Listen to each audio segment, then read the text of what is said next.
బాపులపాడు మండలం వీరవల్లి గ్రామంలోని సీతారామస్వామి దేవస్థానంలో ప్రత్యేకమైన పూజలు నిర్వహించారు.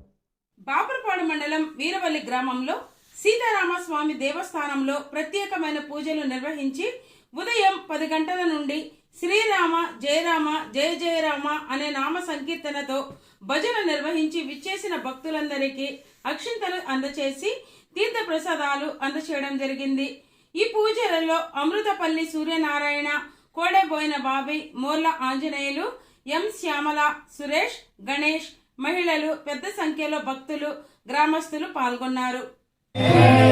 శ్రీరామ జయ రామ జయ జయ రామ, శ్రీరామ జయ రామ జయ జయ రామ, శ్రీరామ జయ రామ జయ జయ రామ, శ్రీరామ జయ రామ జయ జయ రామ, శ్రీరామ జయ రామ జయ జయ రామ, శ్రీరామ జయ రామ జయ జయ రామ, శ్రీరామ జయ రామ జయ జయ రామ, శ్రీరామ జయ రామ జయ జయ రామ, శ్రీరామ జయ రామ జయ జయ రామ, శ్రీరామ జయ రామ జయ జయ రామ, శ్రీరామ జయ రామ జయ జయ రామ.